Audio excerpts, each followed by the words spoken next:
session, and I think it's very well to discussion here today. I have really amazing panel with me today, and a great panel. I look forward to talking to you about.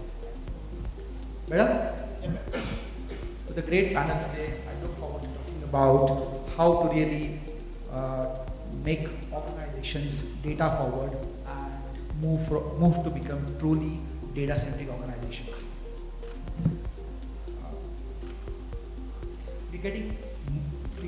Becoming more and more digital every passing day. Today, 2/3 of the world's population is connected to internet.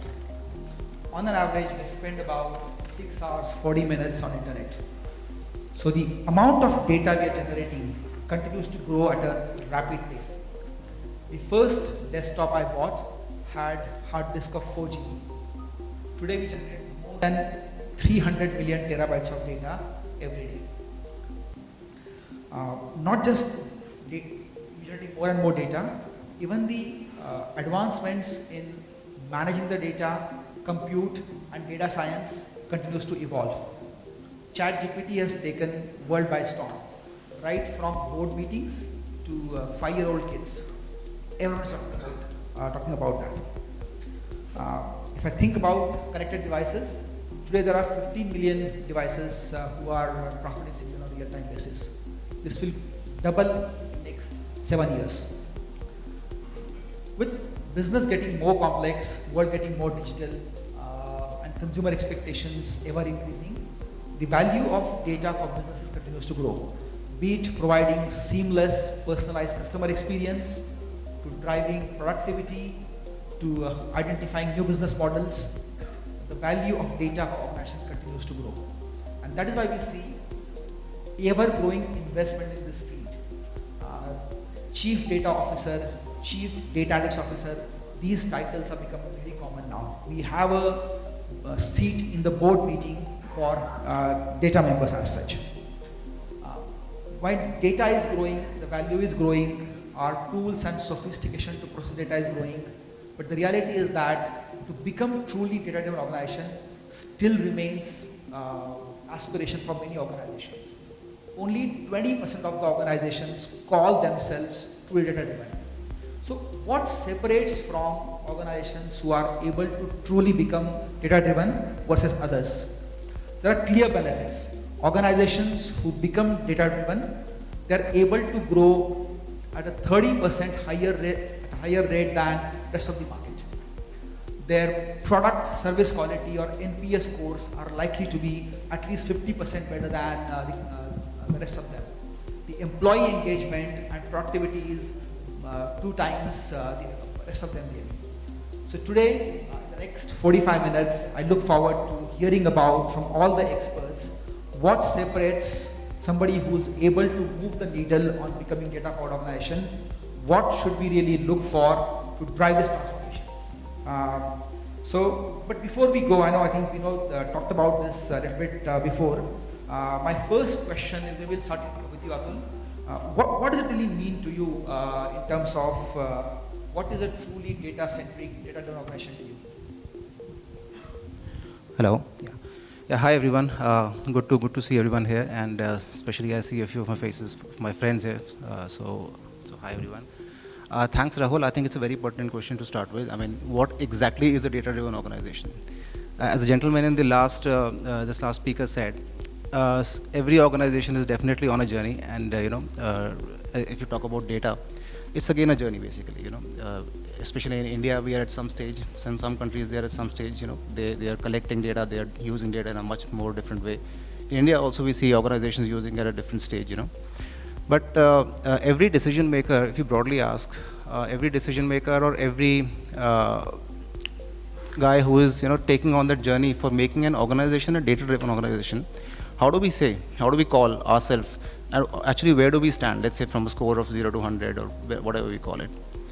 So we typically need to ask ourselves a few questions in deciding where we are in that journey.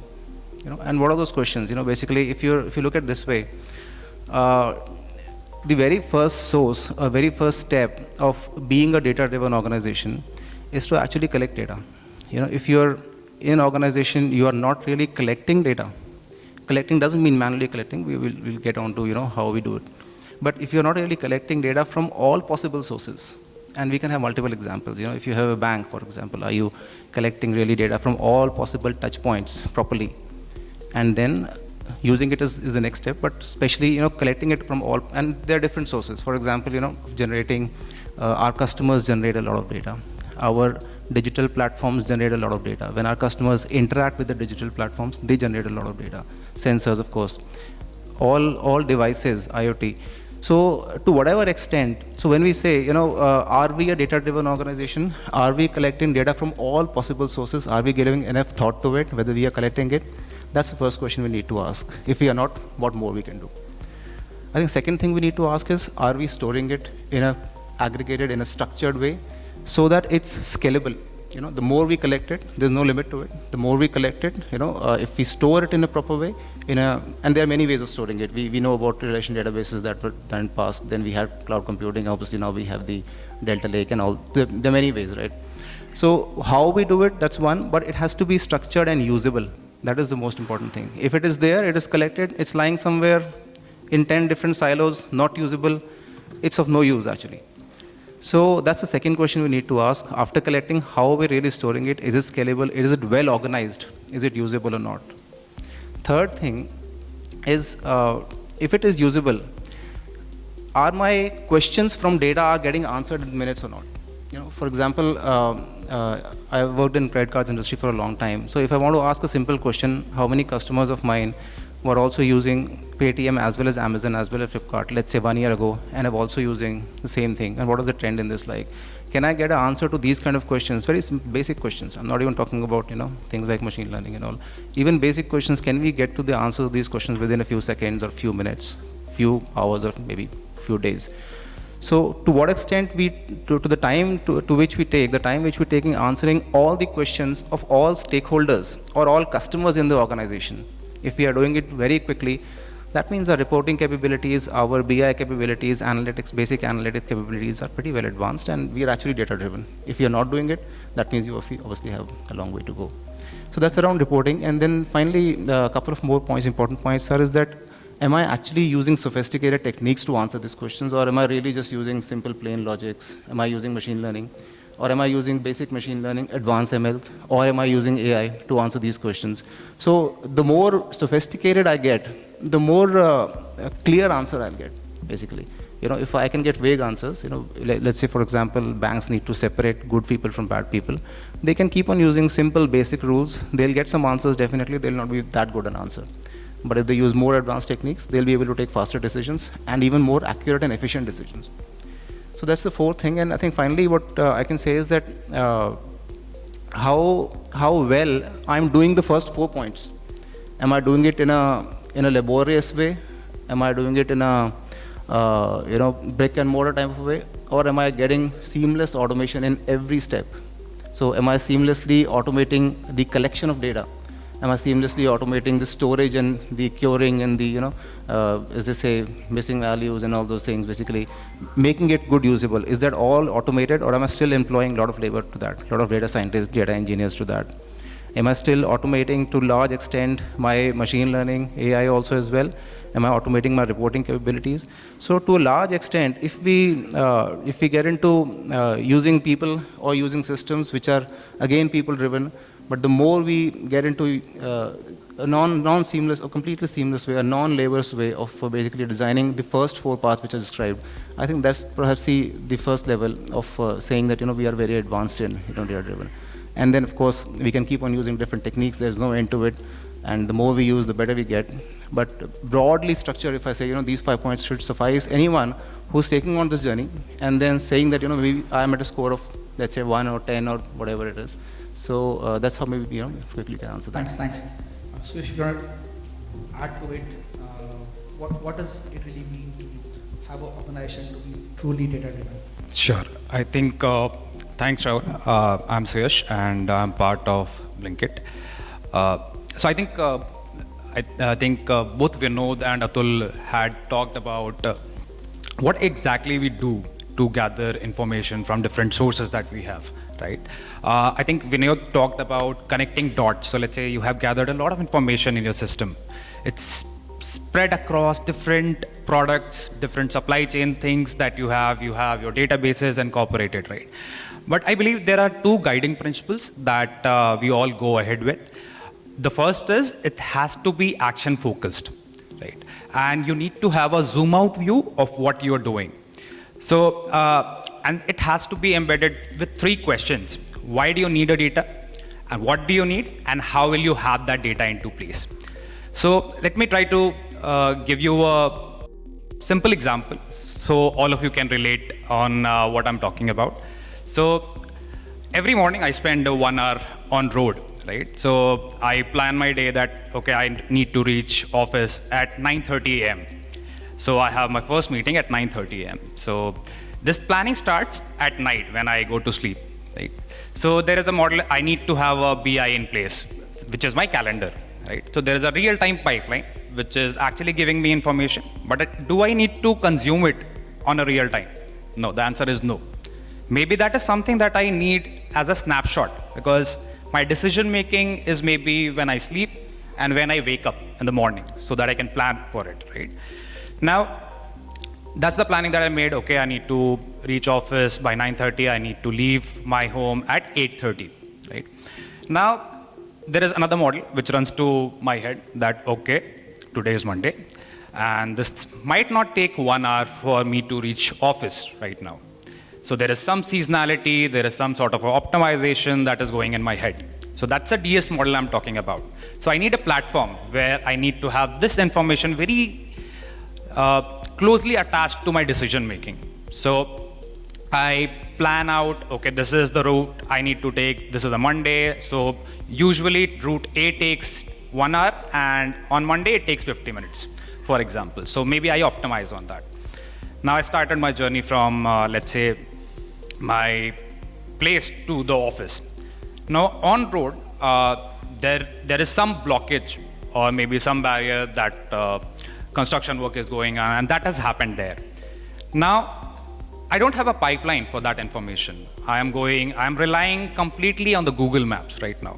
So this is the route that I'm going to take, but that's the feasibility aspect of data, right? So you know that, okay, this is something, if this is available, I can have this better decision making. But since the feasibility of this data, because this data is not getting generated anywhere, it's just there. So you need to have a pipeline for it. That this is something that I want to have in my system, and then I can consume it on real time, right? So there is a lot of noise. So I don't want to consume my calendar data, which is a BI snapshot, when I'm driving. So that becomes irrelevant to me. Now the relevant data becomes my Google Maps and the real-time information that I can get on the route, right? So I know that there is a possibility that I can take a helicopter and land to my office in, let's say, 25 minutes, but is it feasible? No, that's not feasible. So we have to separate out noises from what information that we have on hand, right? Then we go to, let's say, a person who is there in my team has just put a meeting for, let's say, 9 a.m. I know that it takes 1 hour for me to go to the office. So there's no point I'll be looking at my calendar for that matter, right? So it's all about how you make your decisions there and what is the right information that you need to make that decision. Many of the things become, so we talk about real-time data, we talk about snapshots, we talk about a lot of compounded data and data models, sophisticated models that we use in our day-to-day life. But when to use what becomes the major answer, or maybe the question that you might ask when you go ahead with that. Cool. Well, thanks. So just to put it very simply, embedding right data and insight in every decision, every process, and every interaction. That's what really is data-driven organization. There are three pillars: technology and data to capture the correct information. That is really 20% of the effort. There is analytics, data science to transform data into meaningful signals. That's really 10% effort. And 70% effort really is building data culture. So we'll talk each of this component in detail and understand how do we really build the right technology, right data science, analytics, and the culture to transform organization into data-driven organization. So if I may ask you, Mohit, we'll start with technology first. How you've seen technology evolving to capture, manage, and process ever-growing data? Yeah, so I've been dealing with data for last 13 odd years. Prior to Shios, I was with Goldman, and there we had to manage probably a billion of transactions and a couple of 20 odd million of positions data on a daily basis. Now, from the end, so there's a journey of data, right? From capturing the data to transforming the data into a specific readable format to finally making sense out of it. That's a journey through which the data goes through. And over the last 13 years, what I've seen is that the first two parts have become really very simple. Today you can scale with any kind of data by just having cloud at the back of it and scale at will. You don't need to really invest in an infrastructure strategy per se on day one. Infrastructure strategy is just keep it in an auto scale mode. The second part is, the data goes through the entire ETL cycle of extract, transform, and load. And there are tools on top of the infrastructure layer, things like Snowflake or Google, which have built-in connectors where you do not have to even focus on, how the extract, load, and transform works. And you just have to just plug in it, and from the next day onwards, you start to see data flowing in. The AI/ML algorithms have become commodity.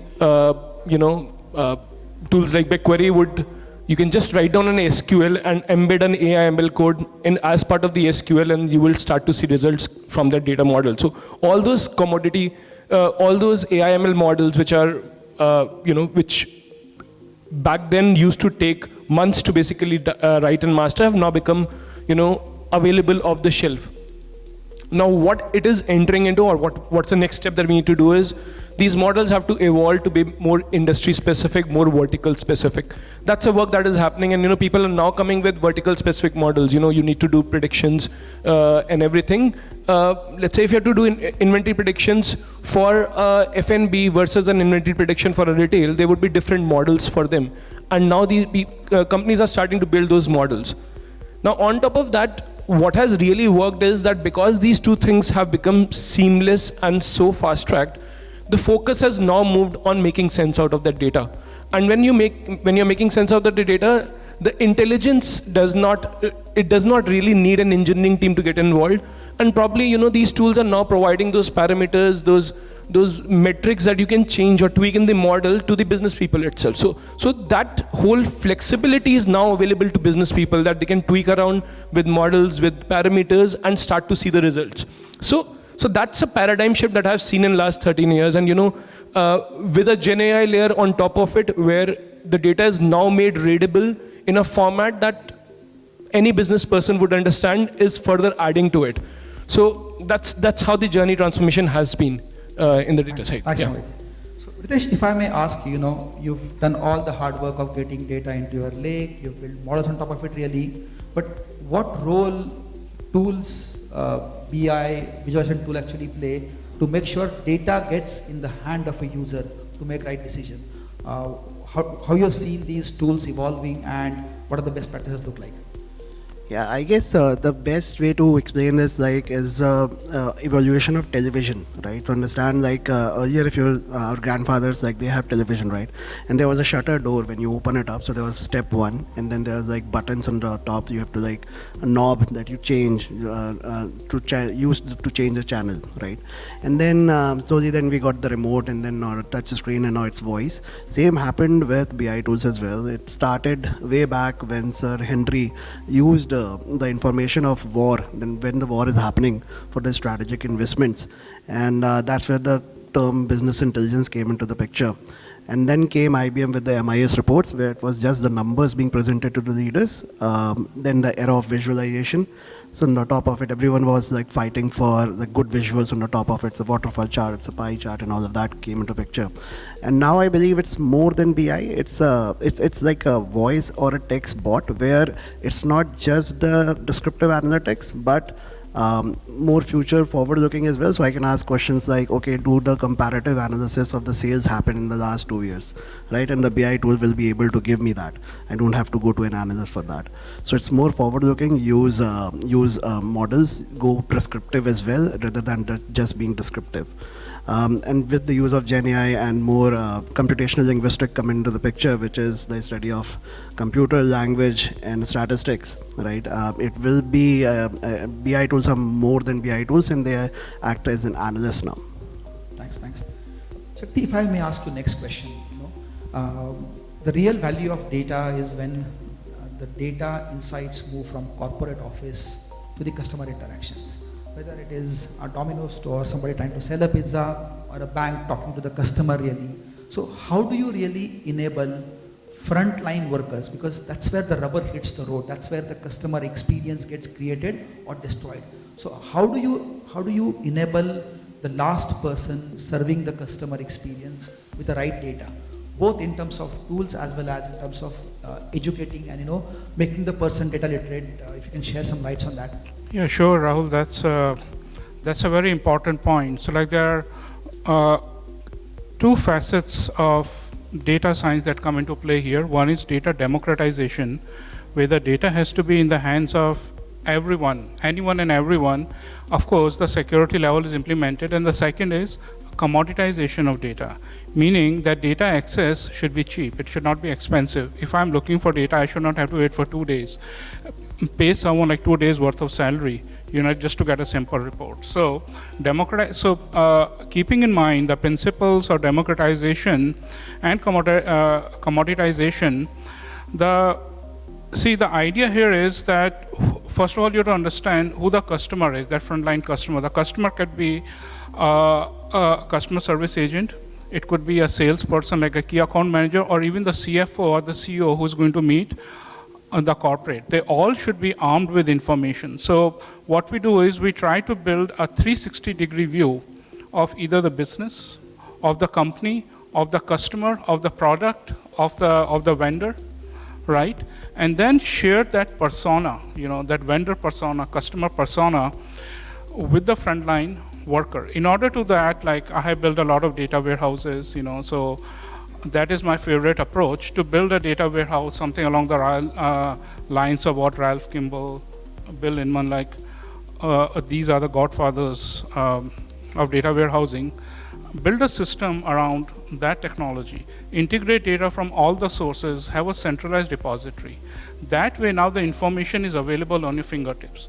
The second point is dissemination of this information. So there are rather inexpensive tools like Power BI, Microsoft Power BI, that will cost a retail license of around $10 per user per month. But if you negotiate with them, you can get it for like 5,000 or like 6,000 rupees for a year per user. That is very, very cheap, right? Very inexpensive.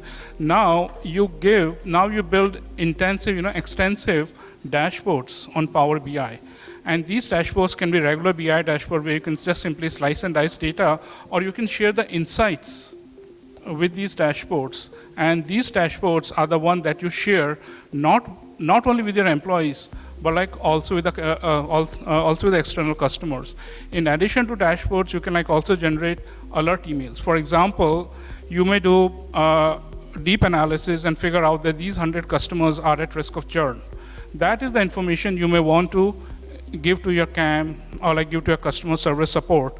And that way, they will have the information at their hand. So they don't have to worry about collecting data, but now using data to arrive at a business decision or to make an impact in the business. Thanks, Shakti. So I think right from having the meaningful metrics, data, and enabling the frontline person to actually access, that is where I think the decision will actually get made. Absolutely. I think, thank you so much. So if I may ask you, Vikram, next question, so the questions which business, or the customer facing person is asking, it's changing. If you remember, the first ad came for spreadsheet. The ad was about person making a projection table during the lift. Obviously, questions are a lot more harder now. The questions about what was my sales yesterday, those are gone now. The questions are about decisions, as Shakti mentioned earlier, right? So what role advancements in data science play, in which you don't only report the data, but provide the insights and preferably also prescribe the action. Today, let's say if I'm a store manager, I come to store, how does advanced analytics and data will play a role? Here are 3 or 4 actions for you to do, and how do you really make sure that you're driving the decisions, and giving clarity to that. Some examples and info from your side. So, gone are those days where data science were lab projects or, were kind of another science projects. Now, I think especially after 2018-19, it's been really expected out of the data teams to be partner in top line, reducing bottom line for the business, impacting balance sheet. And the only way it can happen, and it is happening, is there's a huge culture shift within the data team as well as in the org, where data teams need to evangelize, partner with the business teams to really influence them and understand their pain points. And then that's where they also become little more ingrained in the business, understanding what decisions, how the decisions are being made, and then couple their science projects with the decision making. Let me give you an example over there, right? So I've been into multiple industries. I'll probably take an experience from my previous industry. I was head of analytics at Delivery, which is the largest logistics player in India. So there was a particular problem with the networking where, how do we route trucks from point A to point B and make sure, the speed and cost are maintained and we are able to provide the fastest speed at the lowest cost. Now, on the other end, there's a science project on facility location. How do we locate different facilities in the network so that we are able to service larger areas. Now, essentially, if you abstract out, these are two these are two different problems. But if you slightly look at it, the solution is same, right? If your facility locations are in tandem with respect to your networking, you can ideally figure out a very sweet spot of what should be the cheapest cost for the network and the fastest you can deliver in that network, right?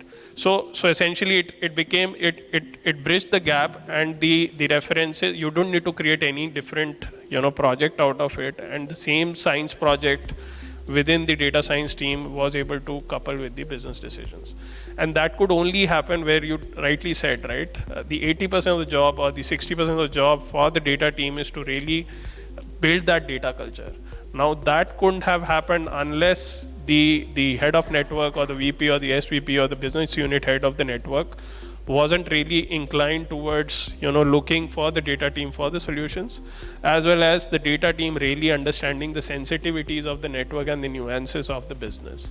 So the last part is really important, and that's where and that's how does it ingrain into the data teams is they would start taking calls basis speed and accuracy for their model, whether a slightly less accuracy, but the speed of execution of the model is necessary for business to create an impact soon, they would go ahead and experiment it. Whereas if the accuracy is important in speed, so those calls data team will start taking, and hence that overall kind of flywheel kicks in. Thanks.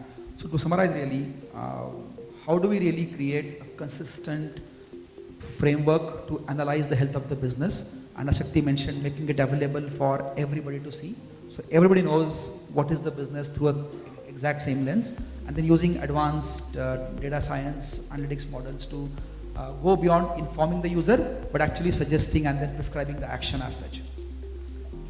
Every conversation today is incomplete without talk of Gen AI. So we'll talk about that. I think I'll go to Shakti again. Shakti, if you can ask the question. How are you currently using Gen AI to enable better and faster decisions in your organization? Sure, Rahul. That is a very timely question. I'll give you an example of a project that you're working on right now. So, like in the travel industry, I mean, you can type a question in Google saying, "Give me all the flights from Mumbai to Chennai," you'll get a list of flights. You can ask the same question to Chat GPT or Vertex AI or like Palm 2 from Google, and it's going to give the same answer. So all Gen AI models are based on data that is available in the public domain. So they have been trained on petabytes of data, right? However, they would not answer the question based on data that is specific to your organization, and that's what we are working on. We are big in like corporate travel. So my customer may ask or may say, hey, book the same flight that I took last time, right? The Gen AI model, they have no idea, like what that last flight was.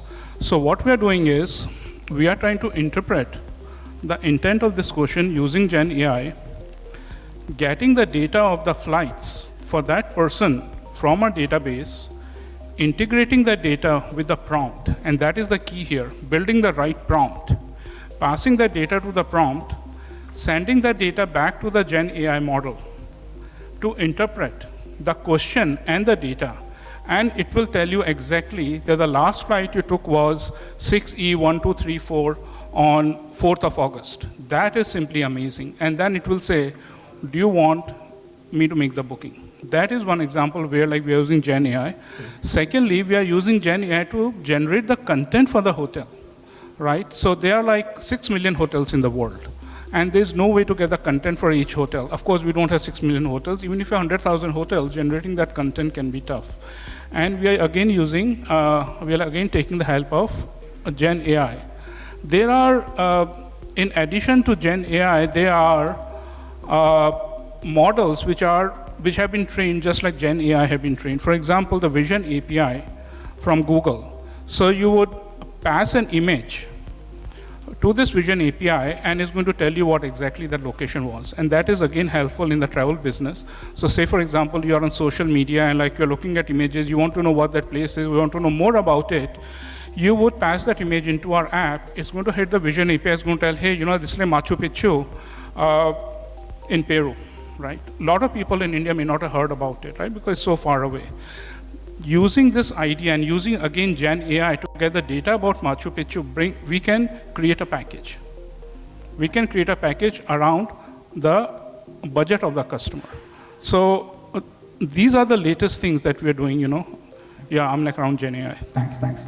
And beside the applications you mentioned, I think if I were to think about how will Gen AI apply to data inside decision making, in a few years from now, think of having your own data assistant who can you talk about all the questions you're using dashboards for. You'll eventually talk to a bot, talk to an interface, and they'll tell you all the information, all the action. That's where the future really lies. Very exciting future really.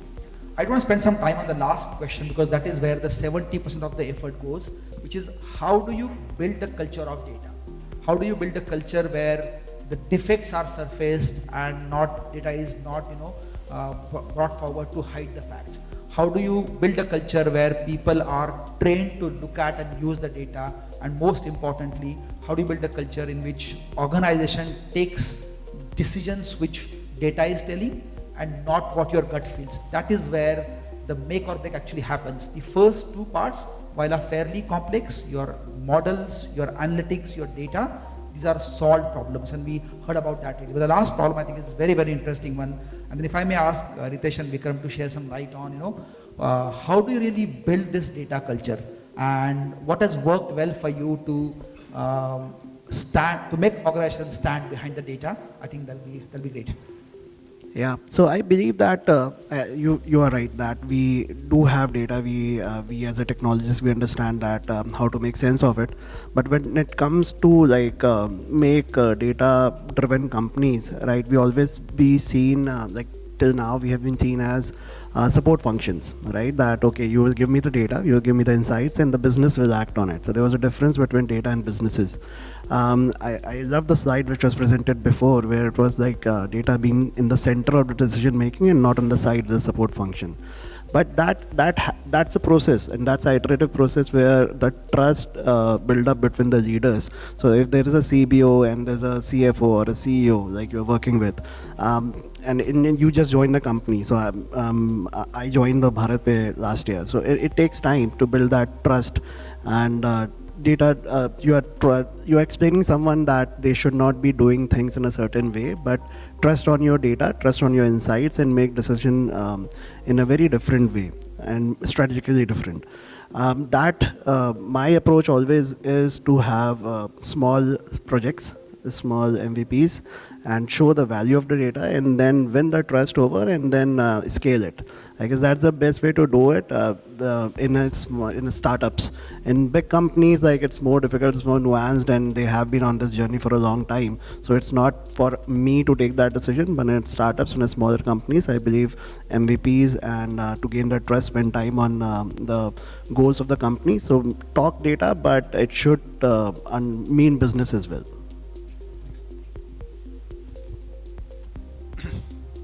So yeah, I mean, what has really worked for me in the orgs is actually there's also the trust is obviously the key factor here, but it also is that you allow your data teams to have point of view, right? And point of view could be, and it should not be like it's not like something which you're saying unsupervised point of view, but you give them a North Star. Right, that this is what we are trying to target for this year. What is your North Star metric, whether it's revenue, profitability, whatever it is. Now, let the data team also come with the point of view that what are the metrics or the operational metrics or the product metrics which are really correlated with this North Star metric, and how should we influence those metrics in order to really change the balance sheet. Now, if that has what really happens with this point of view is, first the data team feels enabled. Once they present the point of view, obviously it would click somewhere in the org, and they would get some space for experimentation around their insights, right? And given that it's not going to be just one insight, it will be spread across the org. You just need like 1 or 2 wins in the org to really build that trust. So once that trust gets built, right, with an independent point of view from the data team, then it starts clicking in the point of view, and then that's where the consultative and the partnership approach starts coming in the org. And then everyone starts indexing themselves to the data which the data team is presenting, or the recommendation the data team is presenting, and slowly you get into the space of that anchor between different business units. Thanks. Just to sure. See, it's important. So it's important for us to build a data-driven culture, because we as data scientists, data analytics people, as somebody said, we have been working at the back end and support functions and all. I think it's time that we actually start bombarding the business with use cases, or bombarding the organization with use cases. Very typical small example. Like we learned that ChatGPT, for example, it learned Minecraft. It learned Minecraft just by watching Minecraft. So you had a camera, you get your AI basically enabled Rachu that it learned it by watching Minecraft, right? Now, what does it mean? So basically it means that you can actually go to that extent that we can identify every individual as a persona, for example. You use AI, so we know cluster analysis, we know segmentation and all those things. We have been struggling to identify, every individual as a particular persona. GPT can help us say, like for example in gaming, it can tell us that this individual who has entered for example the stack is basically exhausts after 30 minutes, for gaming, likes these preferences, and maybe starts losing money in some form or the other. So you can typically do that. Just one simple use case.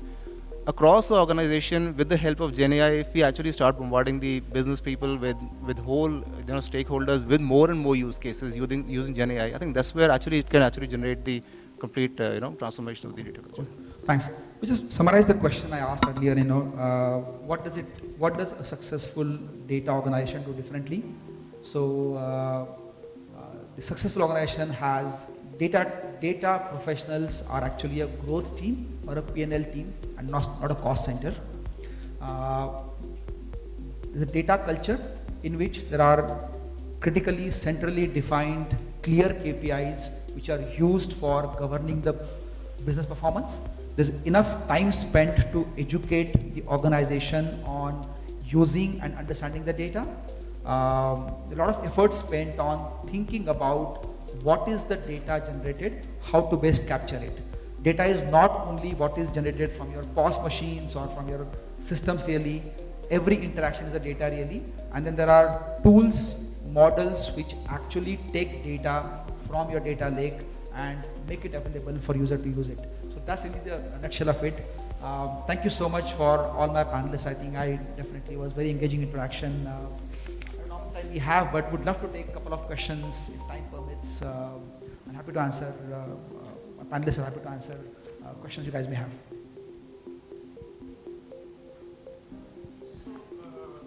My question is pertaining to Gen AI, which is most talked about topic nowadays, and there are news that AI will grow with the CAGR of 36% over a couple of years.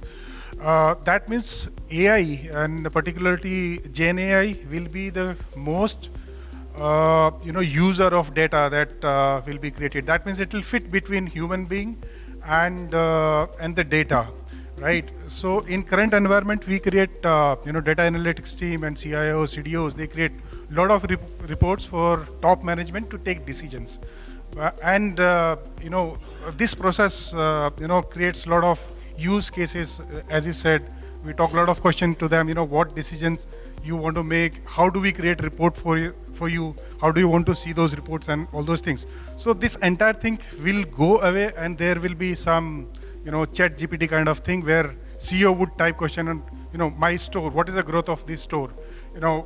And the answer will be based on what we have experience of chat GPT, right? This is how things are evolving.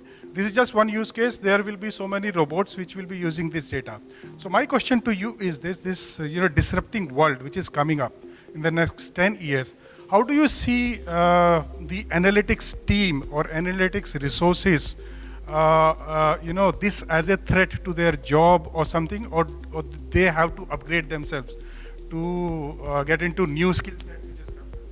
Thanks. First of all, good to see you, Anil.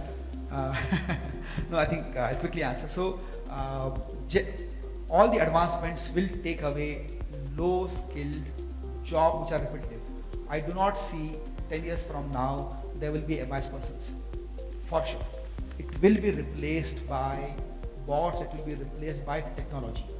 Where does analytics team fit into the picture, right? You still need to make sure that your data captured, labeled, and stored is correct to make sure your more advanced models can fit on top of that, and they actually provide the right information, because generically trained LLM models like Gen AI, they obviously work good to retrieve the information, but if you were to trust that answer with your life, it requires a lot of care. So right from fitting that model on your own data to making sure the data capture itself becomes a clear part of the role going forward. Secondly, as I said, a lot of these roles will translate into growth roles. So how do I use my data analytics AI to really change the business? And that's how I see the transformation happening. Sir, take attempt at answering question.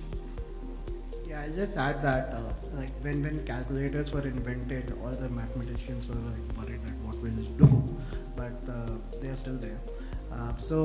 Gen AI is not a magic wand, like it's a model, and there are people working behind the scenes. For the analytics team, of course, as Rahul said, that MIS and some of the routine activities that we were doing, like presenting reports, as you said, like those will be automated for sure. There will be no need of an analyst doing so.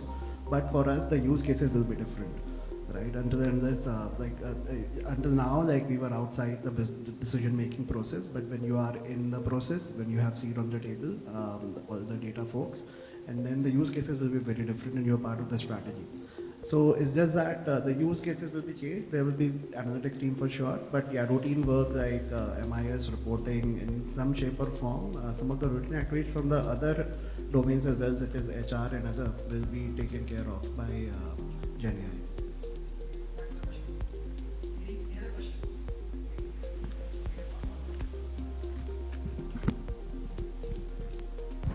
Thank you. This is a continuation to the same question. Like data scientists doing lot of analysis, doing lot of studies and preparing some reports and all that. But when we talk about bot, it gives some ready-made type of reports and all that. So which one is better and for any organization? Well, an internal team doing lot of analysis, or we are purchasing some bot from outside and doing the reporting and all that. So what you suggest? Yeah. I'll take this. So, see, what the new technologies are helping us is that today analytics teams, or probably a year back, analytics teams were more focused on what is working for the business and what is not working for the business. Those were the true answers that they were giving in, and that's where you found out opportunities on enhancing your top line, continuing to do what you have been doing better, and fixing on what you have not been doing better.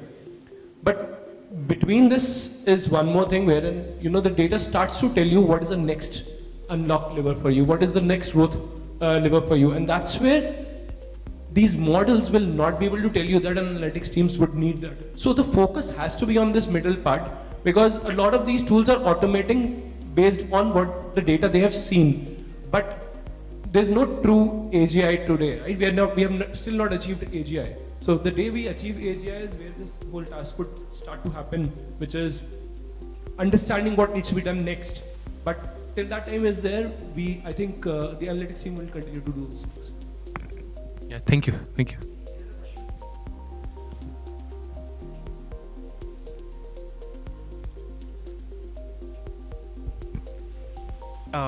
Yeah, so my question is specifically towards how does data-driven approach target long-term visions? Like if you even say that data-driven approaches is agile and subject to change, that you make changes to your company based on the data that you are looking at, but how does it target to the long-term vision of a company? Doesn't it hinder if we decide already to target an innovation in a longer term of 5 years? What target data do we historically see, and what data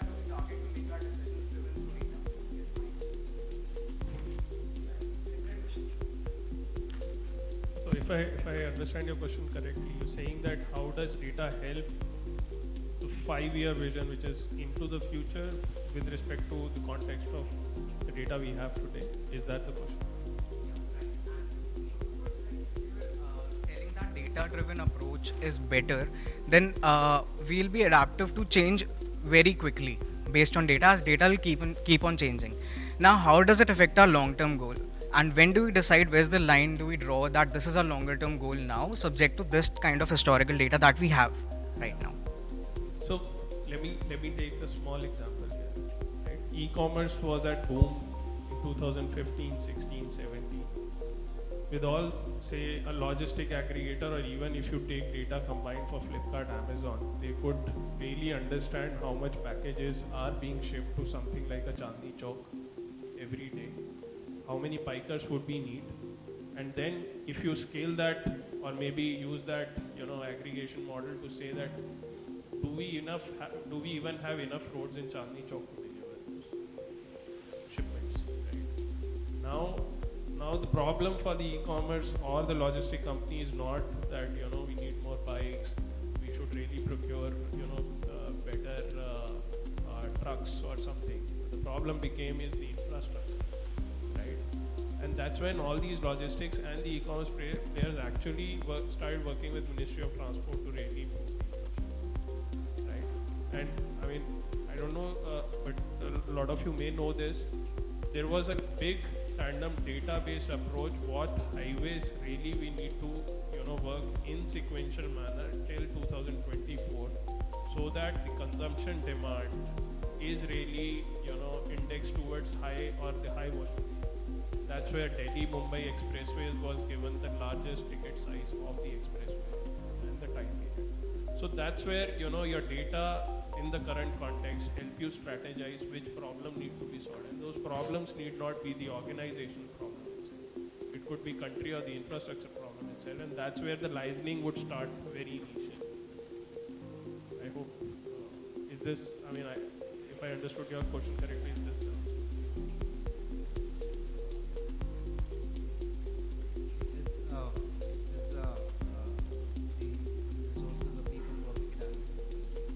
one of the ways we have been working with the data which is available. Now we have to just change the approach. We actually have to find out what can be available, or we can actually hunt for it. And of course, in a meaningful way, automated way, collect it properly. And we talk about, let's say, Google Maps. If somebody would not have imagined that satellite images can be captured, deep learning models can be applied, they can be classified into lakes, ponds, roads, whatever, mountains, and all those things. We would not have had this project. We use like day in and day out. So we have to just change the approach of the way we have been working in the last maybe 2 decades. See what all we can actually go. That's what initially in the first point I said is what all I can actually collect as data. If I'm a retail store, can I only limit myself to the people who are coming in, making a footfall, or go just beyond? Maybe go to a subway and understand, put something, put some device there, understand consumer preferences from, and basically from there, and get the data from there itself. So it's actually unlimited in a way. To answer your question in a way that what sort of data is required to strategize for long-term strategy, it is unlimited, and we have to change the approach, of collecting the data and pushing the stakeholders to actually get those resources to collect that data. So it's maybe an inverted way of working in the future, but that has to be there. Otherwise it will always remain as a backend function, which is basically working on the use cases decided by the business, and then developing models. So that's where the shift has to be.